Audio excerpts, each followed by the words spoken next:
Hey there, it's Nick. And it's Leah. Real quick thing before we get going. Did you know that we have a new benefit on Patreon? I did know. Yes. So if you want an ad-free version of our show, you, of course, can continue signing up for Wolves Plus exclusively on Apple Podcasts. But you can now get the same benefit when you join us on Patreon as a moon howler or higher. A moon howler.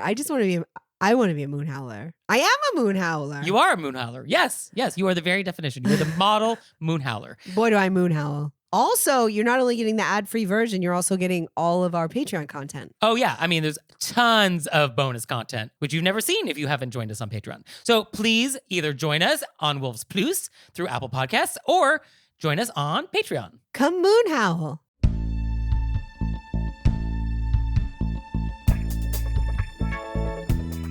Do you say the wrong thing after duck? Do you annoy people with your out-of-office emails? Do you steal people's cabs? Were you raised by wolves? Let's find out. Here are things that can make it better when we have to live together. We can all use a little help. Some people don't ask themselves, were you raised by wolves?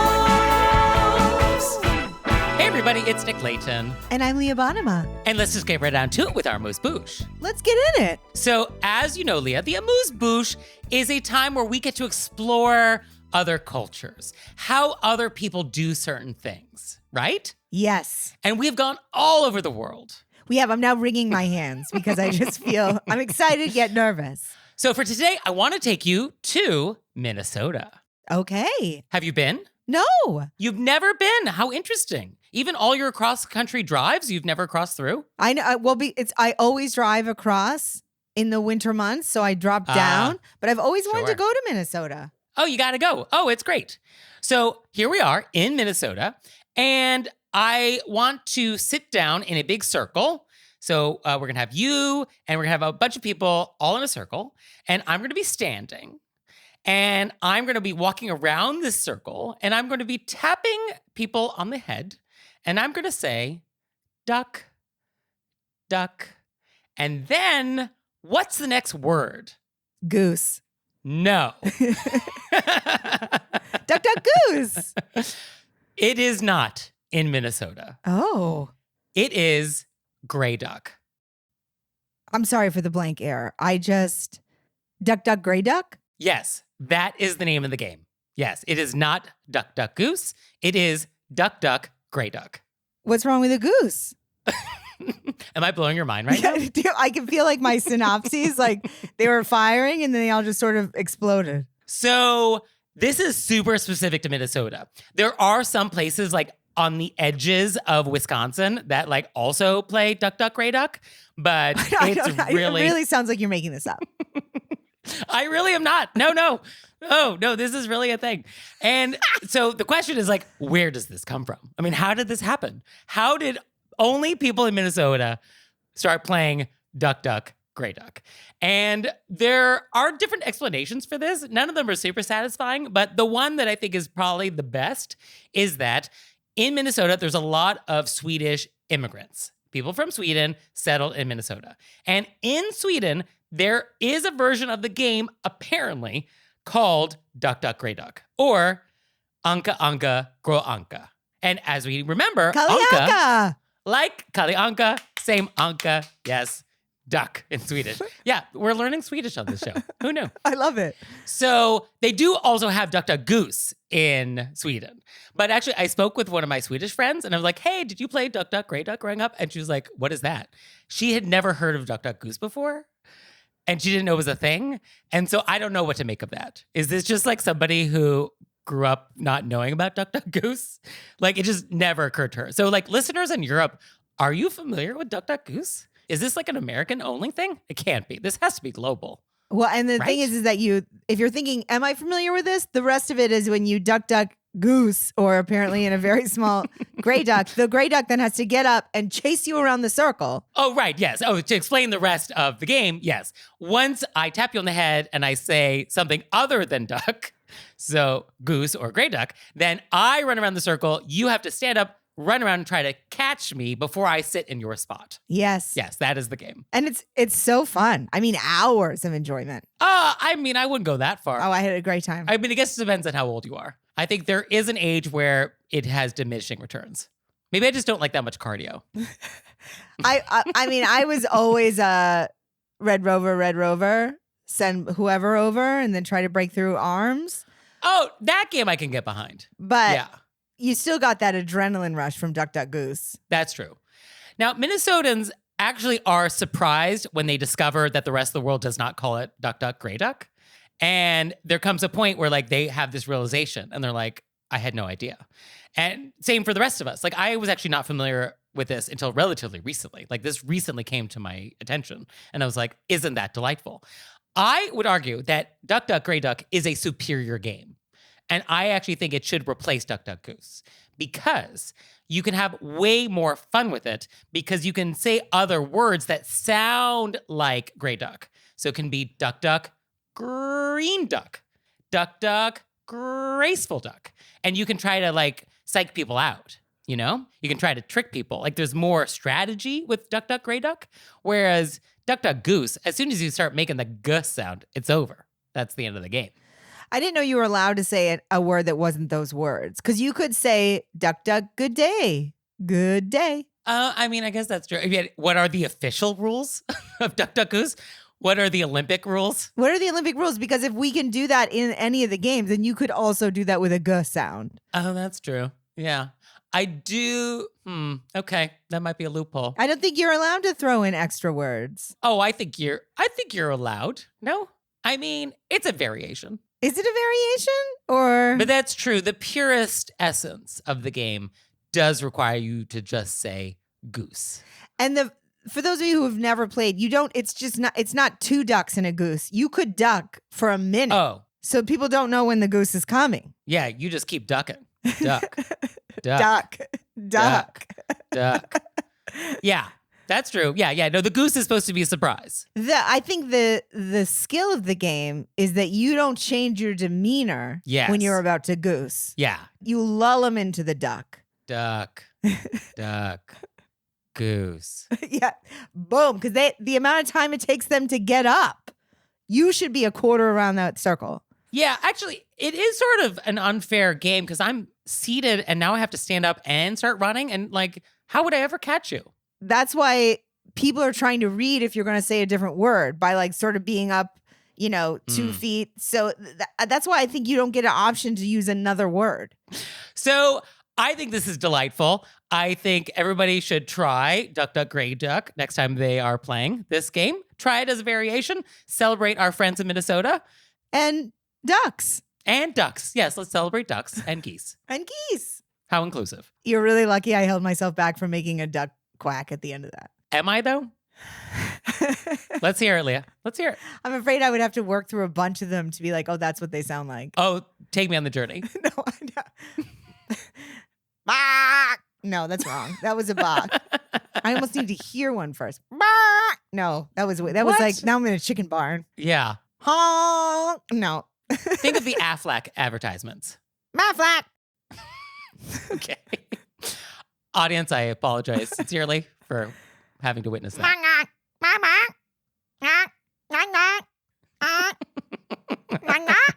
That's closer, right? Yeah, okay. Make way for ducklings. Thank you, Leah. Thank you, Nick.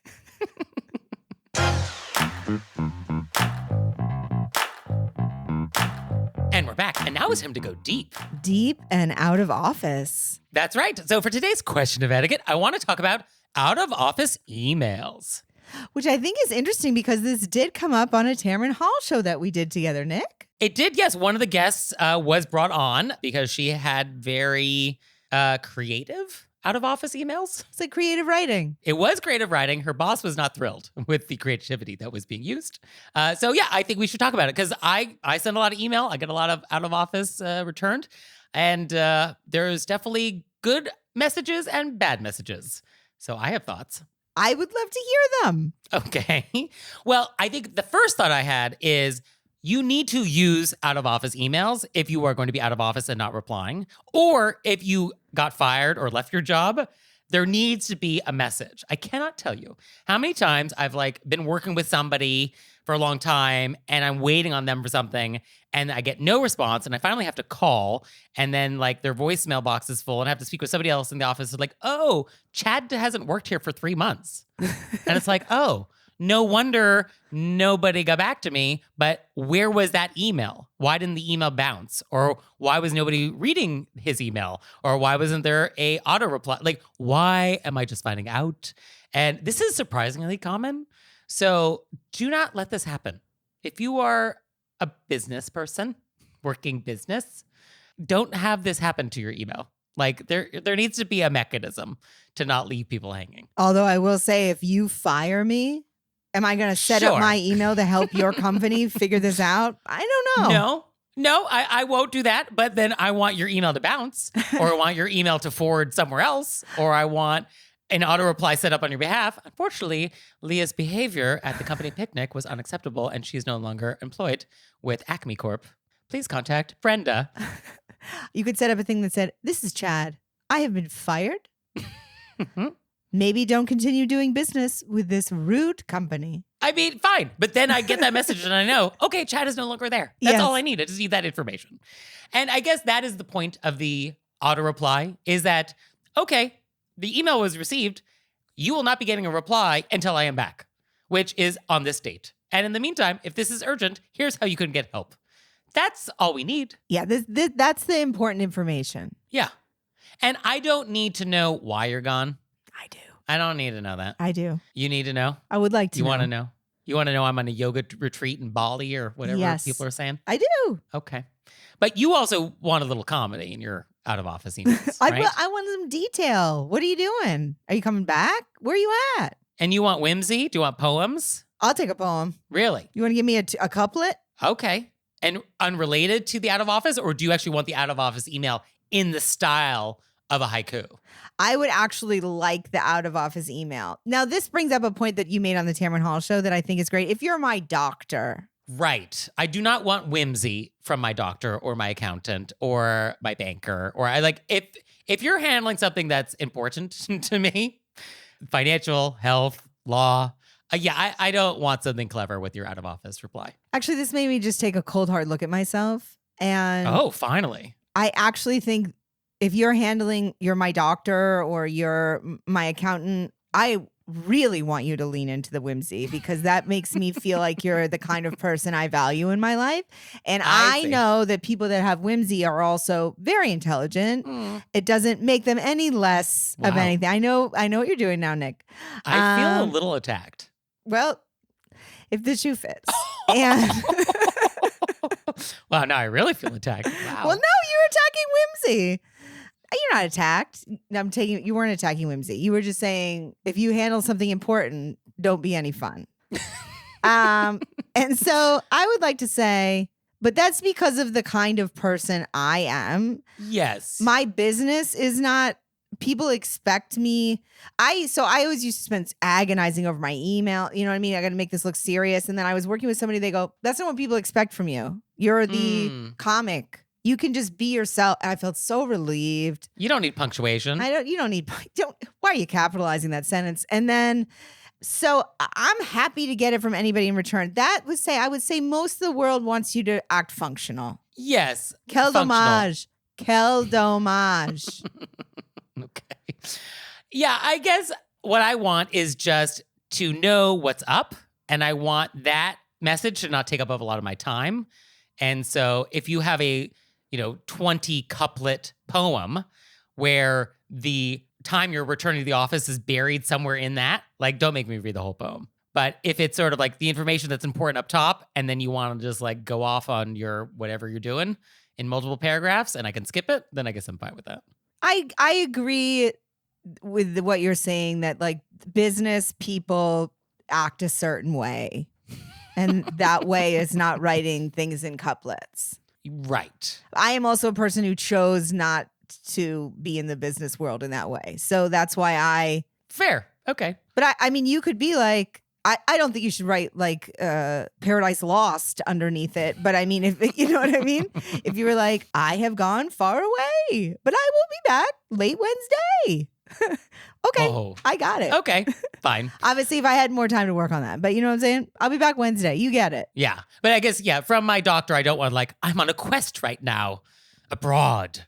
I don't need that for my doctor. I want it for my doctor so bad. Like, show me you're a human being.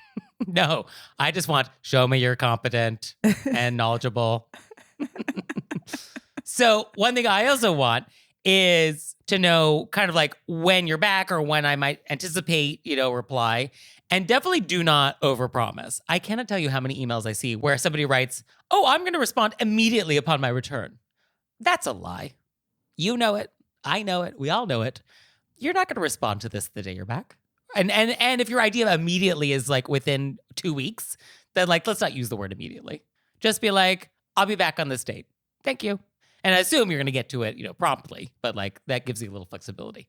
But I don't like when people are like, oh, I'll deal with this ASAP upon my return. It's like, no, you're not. I mean, I don't know what the kind of person you are. You writing the letter. If you think you're going to respond to 350,000 emails in 24 hours, but otherwise I think, let's be realistic with who we are. Let's not make promises we can't keep. I agree. And then I think this is a style note, but for me, I kind of want you to sign the message. A lot of these are just sort of like, I'm out of the office, bye. And it's not like best wishes or like from Nick. It just is sort of like this very cold message.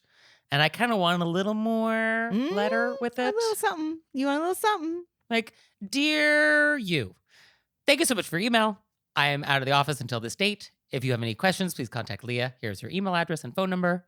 Best wishes, Nick. Like, that's all. That's good. I think that's lovely. Right? I do think that what you're saying, if your job is like, oh, we're still on this? Yeah, no, because you got to think about it deeply. You know what I mean? It's why it's a deep dive, Nick. Oh, true. Like I was thinking like if my lawyer sent out a couplet right to everybody, I would be like, that's not, I send out the couplet. You represent me by sending out a regular email. Right, yeah. Unless they're like your lawyer for your poetry work. Yeah. And then it's sort of like, but then it's like, I don't need the competition. Yeah, then you're like, no, I send it. You make sure I copyrighted it or whatever. Yeah. And also, I mean, this is sort of unrelated, but I don't like the idea of professionals that I've hired ever going on vacation. I like the fiction that they're always working. And so I don't love the idea where you're highlighting the fact that you are currently taking time off for yourself. Like, obviously you should do that. Everybody should do that. But like, I kind of just like the idea like, oh, you are always just available and like, it's fine for you to be out of the office. But I would much rather you say like, oh, I'm out of the office at a offsite meeting rather than like, I'm out of office in Tuscany doing wine tasting. Part of me, I don't want to know about you having a nice time. Am I doing a 180 in the middle of this? Do you agree with me on this? I really don't want to. I know you're struggling with all your being. But I think that I would like to send out emails with juicy details. Okay. But for people who I've hired or I'm working with that way, I guess I would like, oh no, is this what I'm going to think? Because I'm going to have to, I like the idea of it just being like, I'm off site. Yeah. Right? I'll get back to you on May 23rd. Thank you so much. Best wishes. Thank you so much. Okay. So I think to summarize, if you are in the business of being whimsical, if that's sort of like part of your brand, then yes, your emails should reflect, your emails should reflect you and who you are. And so if you are full of whimsy and you skip to work, well, then your emails should reflect that. If you are all business, then your emails should reflect that. Like if you got an email from me that was like misspelled and had bad grammar and then was full of emoji, like that would be a little weird. Right? I would think that somebody broke into your home and you've been hacked. Right. And so you want my out of office email to just be part of the same personal branding. You don't want your out of office to come out of left field. So I think however you send regular emails, whatever tone that is, I think that's what you should do for your out of office. And for me, I just like dealing with professional people. So I guess that's why I want out of office emails to be brief, respectful of my time, and professional. I agree that they should be brief. I think, and I agree with you. Unfortunately, I agree with you.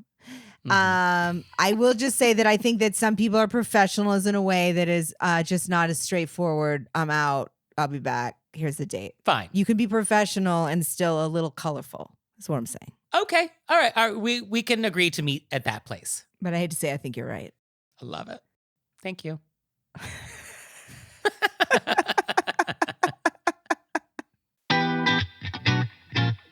And now it's time for an intermezzo. Intermezzo. So this episode is brought to you by Every Plate. So Leah, what is Every Plate? Every Plate is America's best value meal kit. That's right. You can count on Every Plate to make mealtimes easier without compromising on quality. And this week I had the Turkish spiced chickpea and basmati bowl with pickled cabbage, cucumber salad, and red pepper hummus. Hello. That sounds good. Delicious. Was that easy to put together? It was easy to put together. So, what are you waiting for? Dig into these flavor-packed meals your household will love. New customers can enjoy this special offer of only $1.99 a meal. Go to everyplate.com/podcast and use code RBW199 to get started. That's everyplate.com/podcast and use code RBW199 to get started. Applied as discount on first box, limited time only. Check out the chickpeas. So good. This is my second chickpea. Loving it. So if there's a chickpea dish on the menu, you're like, get the chickpea one. Get it. I mean, they're all good, but I'm deep in the veggie dishes now. You heard it here first. You heard it here first. And now it's time for an intermezzo. Intermezzo. So this episode is brought to you by Mint Mobile. And summer's just around the corner, and the folks at Mint Mobile have a hot take. Getting a summer bod is out, and getting your savings bod is in. This spring and summer, we want skimpy wireless bills and fat wallets. And with premium wireless plans for just $15 a month, you can have both without breaking a sweat or the bank. $15 a month is a great deal. And super easy. I just downloaded the Mint Mobile app on my phone and I activated the eSIM and you just enter the eSIM number, boop, boop, boop, boop, boop. And you just follow the prompts and you can either keep your existing phone number or you can get a new one. And that's it. 1, 2, 3, boom, done. So this year, skip breaking a sweat and breaking the bank. Get your summer savings and shop premium wireless plans at mintmobile.com/WYRBW. That's mintmobile.com/WYRBW. Read the fine print, Nick. Upfront payment of $45 for a 3-month, 5GB plan required, equivalent to $15 a month. New customer offer for first 3 months only. Then, full price plan options available. Taxes and fees extra. See Mint Mobile for details. And we're back. And now it's time to take some questions from you all in the wilderness. Ow!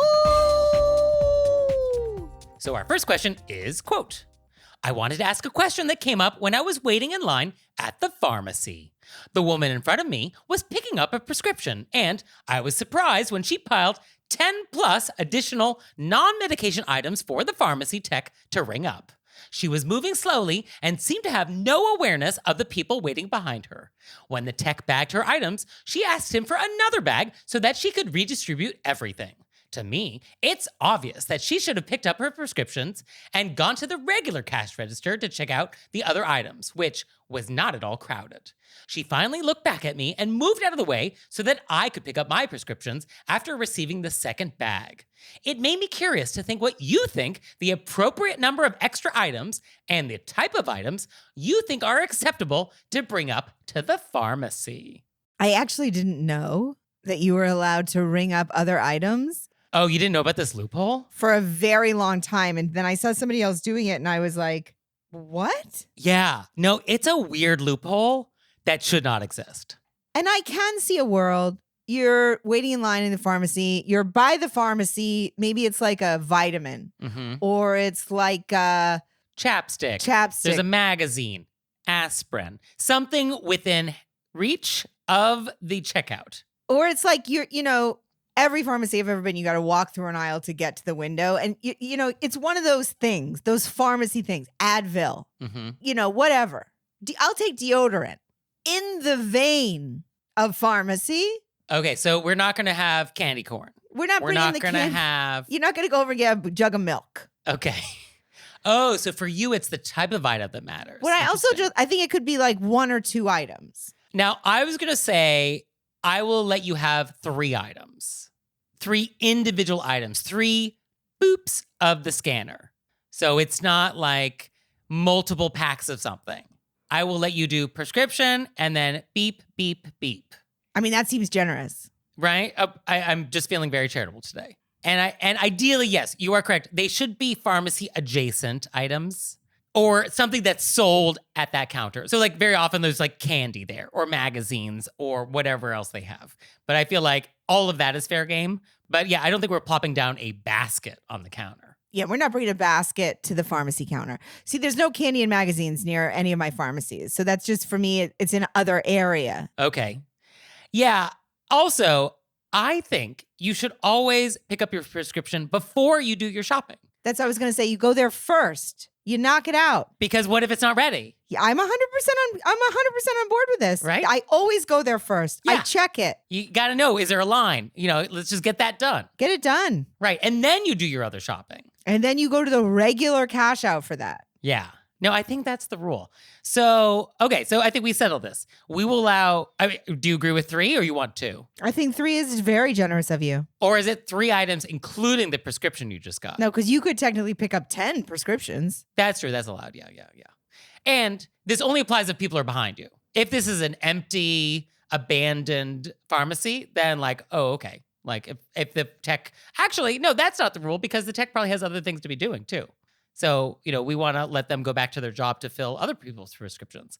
So we don't want to tie up too much of their time. Yeah, they're filling prescriptions. That's why they're there. Yeah. So they're busy. Yeah. So 3 items. That's it. And I'll allow milk. I'll allow non-adjacent items that you happen to already have with you. Okay. But it does feel more provocative to the person behind you. It does feel provocative. If you plop down a yogurt. Yeah, it does. It just feels like you did it backwards. But you'll allow a health and beauty product that's close enough for you? Health and beauty, yeah. It's in the same vein. Interesting. Okay. I mean, I feel like first aid is allowed. First aid is always allowed because you might have a question about it. Ah. What they're there for is if you have a question about something. Like I brought up something that wasn't from the pharmacy that I had to get a prescription for, but I had a question about it. Is this for this? I've done it multiple times as somebody who has worked for themselves their whole lives and not always had healthcare. The pharmacist is your doctor. Yeah. And they'll always go like, oh, this is for this. Oh, no, it would be great for that. And then one time I brought up these eye drops and the person looked at me and goes, oh, no, you need to go to an emergency room now. They were like, you are having an allergic reaction and your face is closing over. I came up with these little eye drops. You're like, yeah, that's not going to cut it. And I go, I could just use the eye drops. And she was like, no, you cannot. So yeah, that's a legitimate use of the pharmacy technician. Yeah. So, okay, that's the rule. 3 items max, ideally pharmacy adjacent thematic items. Because that's what they're there for. And for everything else, yeah, go to the regular cash register. And I mean, not that Nick and I have to tell you how to live your life, but it is, I feel like the correct flow of life to go to the pharmacy first. Yeah, it just makes sense. Check your thing. Although I did say that about the yogurt, but I get the idea. If you run in, you just got to grab one yogurt. You're like, I just got to get a yogurt and I just got to get my prescription. Fine. You grab the fahi, you get in line, boom, boom, boom, boom, you're in a hurry. Right. One item. Yeah. Okay. So our next question is, quote, when you accept a free sample of food at the store, do you stand there and let the worker know your thoughts about the food's taste? Or do you graciously accept the sample and walk away to eat it? Great question. Great question. I figured that you were going to have some thoughts or anxiety about this. I do. I'm glad that you know me so well. Mm-hmm. So, thoughts? We joined Costco when we moved to Los Angeles. Sure. And then I actually just went by myself for the first time. Oh, how was that? It's a whole different experience because, you've been let loose. You're just walking around. There's no timeline. Nobody's telling you put that You don't back. have that little toddler harness? No. Yeah, when you go with somebody else, that you're a team. You're being like, that's Sure. not what we came for. Why are we looking at TVs? There's what checks and balances. Okay. But when you go, you're just walking around to the different and the thing is that I know that I'm not going to give an honest opinion if I don't like the food. I'm not. I can't be like, right. You're not going to lie to them. So I used to feel like I had to stand there and be like, so good. But then I realized they need to move people through. Well, you shouldn't stand there and say so good while you're blocking the tray. Yeah, you got to step else. to the side. But then they're focusing on the next person. So I think you could just say thank you so much and sort of move on. Yeah, I think we want to treat them like humans. This is not like a vending machine. Well, So I think we have to course. acknowledge their existence. Well, I think a lot of people who probably work this job do not have their humanity acknowledged. People are just like grabbing food, shoving it in their face, and walking away and saying nothing. I do not like that one bit. Yeah, so don't do that. I think we need to make eye contact, and I think we need to say thank you, and then we step away. And rarely are these people like employed by the company, and so like your feedback is not going to R&D. Like it's just samples. It's not like a focus group, and so yeah, I think yes. If you liked it, I'm sure they love hearing that. If you hate it, I don't think they can really do anything with that information. Yeah, that's not going to help them. So that's why if you feel the need to be honest and you don't like it, I think keep it moving. But I will say some people are really into the spiel of what the thing is. Yeah, And so for those people, I stand there. I'm going to be a great audience member. yeah. I mean, I step out of the way so the next person come up, but I sit there and I listen and I go, oh, I can taste that. You know what I mean? Because they're doing their thing. Yeah, I guess that's courteous to let them have a stage. Pay to play. I took the quesadilla. Oh, true. Yeah, that's true. That's the least you can do. That's the least I can do is hear about the Colby cheese they're using, you know? That's true. Yeah. No, tell me where it's sourced. I want to know. Okay, so I think that's what we do. This is the rules for samples. Right, we're maintaining. We say thank you. We and then if there are people that really want to let you know, we listen. If we have something negative to say, we move down the aisle and keep it to ourselves. Right. And we don't buy the thing. We just don't buy the thing. That's it. I tried something the other day that I had to hold my mouth to not go, oh. What was it? It was something that was like what it looked like was not the texture. Oh, that's always a surprise. And it was a surprise texture. Yeah, especially when something is like gummier or softer than you were expecting. It was like when you're expecting softer. a crunch and it is not. Oh, it's scary. Okay.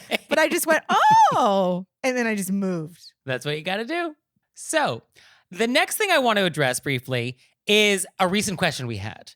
So, Leah, you will recall we had a question about a birthday party where somebody sent a birthday card with a fake return address. Oh, yes. Yes. Yes, and this was bonkers, but we were so in shock.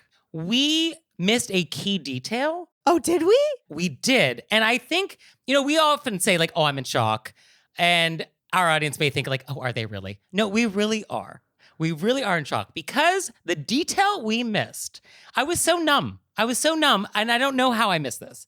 The detail we missed, Leah, was that this birthday party was a surprise birthday party. And the idea of sending a card in the mail was to ruin the surprise. No. I totally missed that. No. Isn't that taking it to such a new level? I'm holding my eyeballs. Isn't that wild? I mean. Isn't that incredible?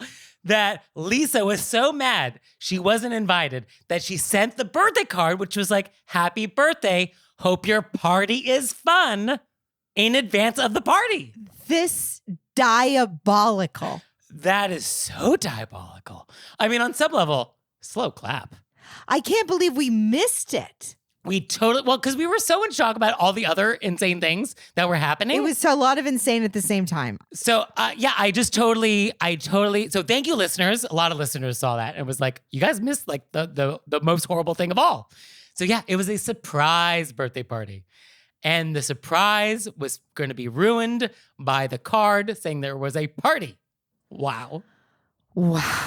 Wow. I know. Isn't that incredible? Yeah, we were so numb. We were so numb. we were numb, Nick. We were numb. We just missed it. We just like totally missed it. So yeah, I mean, that really just took it. I mean, wow. I mean, it was already bonkers.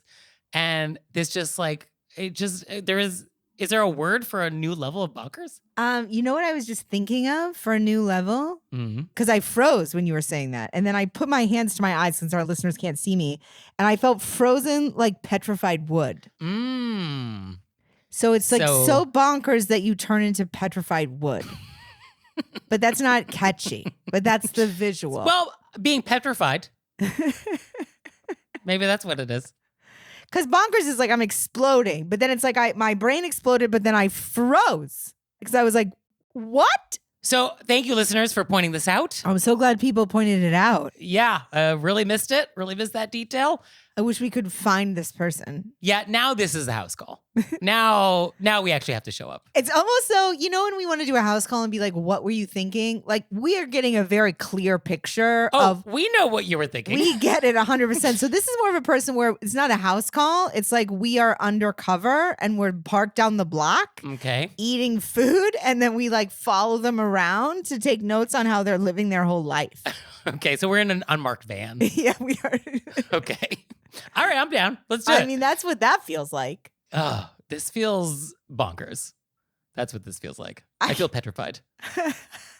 Oh, thank you, listeners, for catching it. Yes. So, listeners, if you have any other things you've caught or you've got questions for us, vents or pens, we'll take it all. Send it to us through our website, wereraisedbywolves.com, or you can leave us a voicemail or send us a text message, 267-CALL-RBW. And now it's time for Intermezzo. Intermezzo. So this episode is brought to you by Incogni. And so here's the problem. There are data brokers and companies out there that gather your personal information and they sell it at a profit. And it's all over the web. And so Incogni helps you get that information off of the web. And so, Leah, you have signed up. How is it going? I think I gave our listeners this backstory previously, but I love a backstory, Nick, and you're not allowed to edit this out because I want them to have all the information. I was in my parents' parking lot. I remember this because Nick gave me a panic attack. And he was randomly talking about all this stuff online because I think all of you know Nick's been cleaning up my life. And he was like, you should think about that. And I was like, don't bring that up to me, Nick. I can't deal with all this stuff. And then randomly, Incogni approached us. And it was what Nick had brought up. And so I was like, incredible timing. I thought it was going to be so complicated. Nope. You just put your information in and then they do all the work. And then they just send you updates. So go to incogni.com, that's incogni.com/WYRBW, and use promo code WYRBW to get an exclusive 60% off an annual plan. And now it's time for Intermezzo. Intermezzo. So this episode is brought to you by Hungry Root. And Hungry Root is like having your own personal shopper and nutritionist all wrapped into one. Yeah, I just got my box and I've actually already been eating some of the snacks that I got. And it's great. What I like is that, it's like meals and meal kits and already prepared meals, but also it's just like regular groceries. And like sometimes you just like, oh, can I just get some blueberries too? Yeah, they do it all for you. And they also ask how many people in your household, how many people you're shopping for. So it's very customizable to what you're looking for. So you're going to love Hungry Root as much as we do. Take advantage of this exclusive offer for a limited time. Get 40% off your first box, plus get a free item in every box for life. Go to hungryroot.com/WYRBW and use code WYRBW. That's hungryroot.com/WYRBW, code WYRBW to get 40% off your first box and a free item of your choice for life. hungryroot.com/WYRBW, code WYRBW. And we're back. And now it's time to play a game we like to call Vent or Repent. Vent or repent. Which is our opportunity to vent about some bad etiquette experience we've had recently, or we can repent for some etiquette faux pas we've committed. So, Leah, would you like to vent or repent? I was hoping I could get a really good vent because I actually have something I have to repent about. But you don't. None of them outweigh the repent. Wow, what happened? I made a boo-boo. Okay, well, let's fix the boo-boo. I fixed it. I sent a letter. Oh, a letter? Oh gosh, what happened? So a friend of mine called me. They were in the middle of a thing. Okay. And they called me for a pep talk. Okay. And I was driving. I picked right up. Okay. And then they told me what was going on. And I gave them a pep talk. I got in there. You know what I mean? Pep talk, pep talk, pep talk, pep talk. So I knew the state of their mind. And then we sort of just started talking about like regular life stuff. Okay. It was just sort of like a polite like meander. And then he was like, how are you? And I should have just been like, I'm great. Go back and deal with your thing, because I knew they were in this thing. And then I started complaining about something I was dealing with, because I was just I was thinking about it when they called. So I was sort of in this anxiety cloud. And then I just started going down this road and they were like, I kind of have to go back and deal with this thing. And then I was like, of course you do. Okay. I'm horrible. I felt so bad about it because I was just like, when you're just like, oh, and I'm this thing, you're like, why? Yeah. why? So I was like, of course, and then I hung up and then I wrung my hands and I said, Leah D'Alessandro Bonema, they specifically called you for one thing. You did the thing and then you forgot what was going on. Mm-hmm. And then you went into there was not time to go into your thing. Okay. I mean, I could see why it happened. But yeah, I guess it would have been better just like keep the focus on their thing. Keep the focus on their thing. Zip of the lips.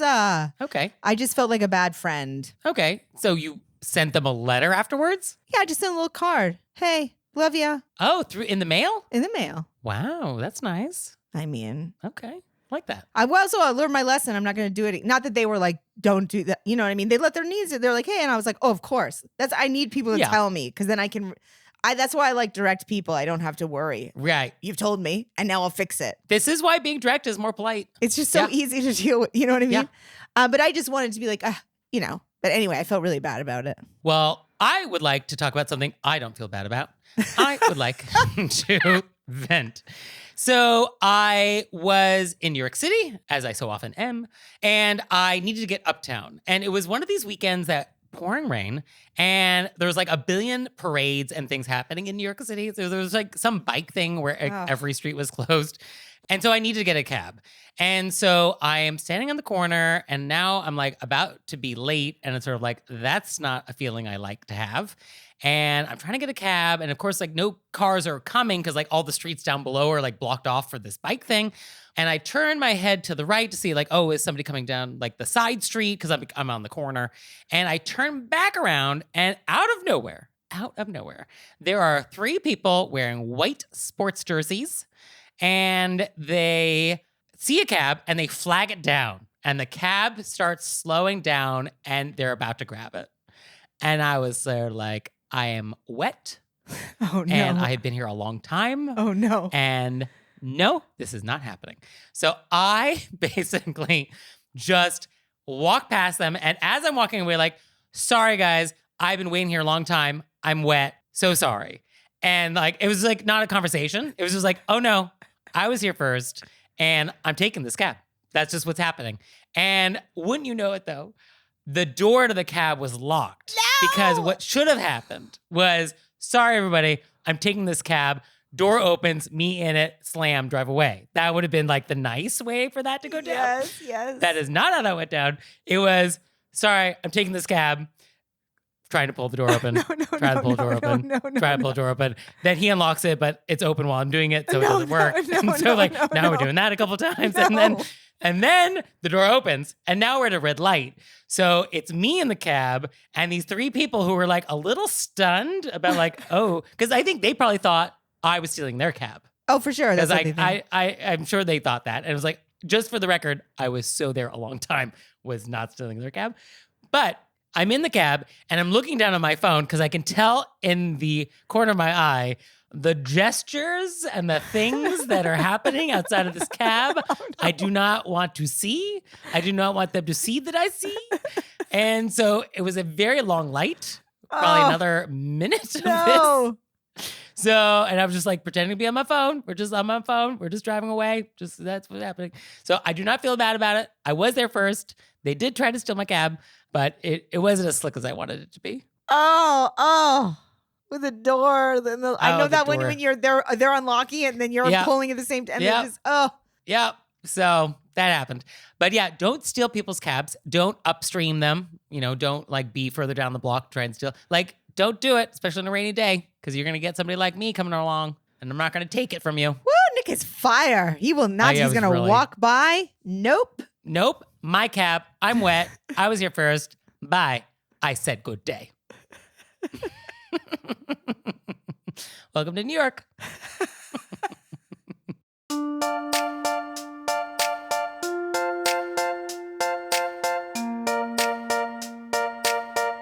So, Leah, what have we learned? I learned so much in this episode, Nick. I'm going to have to lay down on the floor afterwards. Wow, was this like super informative for you today? I mean, they're always informative. I just think that I learned things on like a molecular level. You learned something about yourself. Yes. Yeah.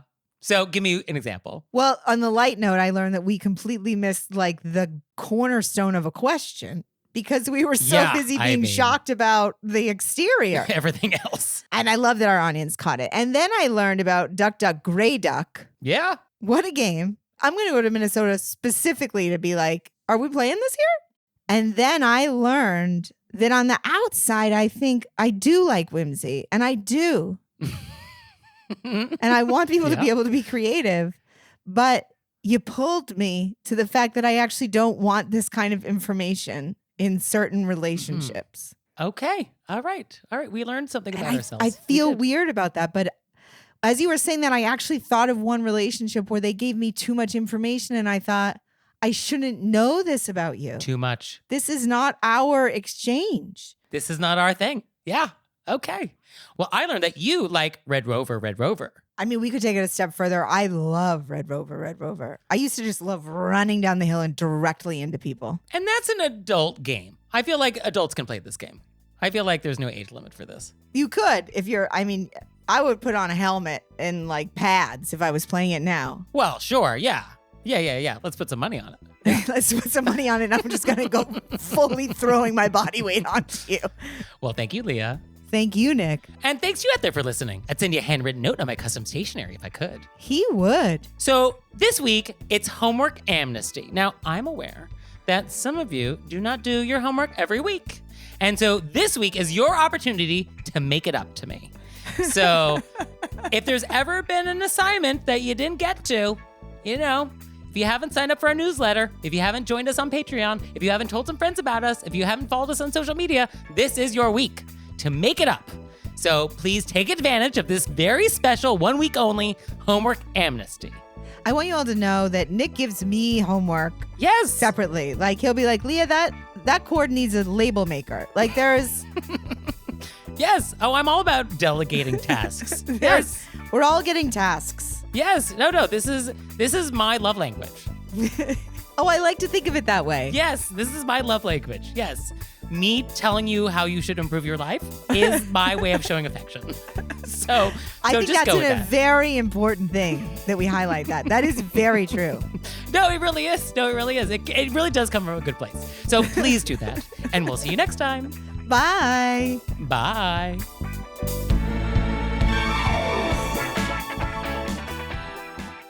All right, Leah, it's time for Cordials of Kindness, the part of the show that you make us do, but I only give you 30 seconds to do it. Ready, set, go. I want to thank, I'm pretty sure we want to thank Oh? our incredible audience Oh, yes. who came out to see us at Dynasty Typewriter in Los Angeles. Oh, it was such a fun show. Yes, thank you to everybody who came out for our live show in LA. I had a great time. I had a great time, and every time we just have the loveliest people. Yeah. It's so nice to meet everybody and chat. And I mean, I'm so filled with joy and gratitude. And people came in from like Massachusetts, Idaho, Texas. We had a woman from Texas come in, and it was her birthday. Yeah, I mean, isn't that amazing? Well, I mean, I'm so thrilled that you wanted to spend your birthday with us. Thrilled and honored. Yeah, Also, I want to say thank you to Dynasty Typewriter. They were terrific. very terrific. And I got to say, backstage, they had snacks, they had water, still and sparkling. Like, it was a pretty nice green room. I got to say, I think the best we've had. It's definitely the best we've had. And there was amenities in the bathroom. There were amenities. Yeah, they had like floss and toothpaste, like a lot of stuff back there. Yeah, you don't know what you were missing. You do not know what you're missing. But also, I think a fun note, they had floss, but both Nick and I travel with our own floss. Obviously. Yeah, no, there's a brand I like. There's a brand I like, and I do not leave home without it. I have one in every bag. Yeah, BYOF, obviously. Which I think is funny because I do not own a wallet, but I have floss in every single bag. Hey, you do what you got to do. So thank you, everybody in Los Angeles. Thank you so it was much. so fun, and hope to see y'all at the next live show. Yay! Oh, Leah, one more thing. What? Have you signed up for Patreon yet? I have. Me too. You out there, have you signed up for Patreon yet? No? Well, go to our website, wereraisedbywolves.com, click on monthly membership, check it out, because we would really appreciate it if you'd support our show. We love your support. We would. So please do that, and we'll see you next time. Bye. Bye.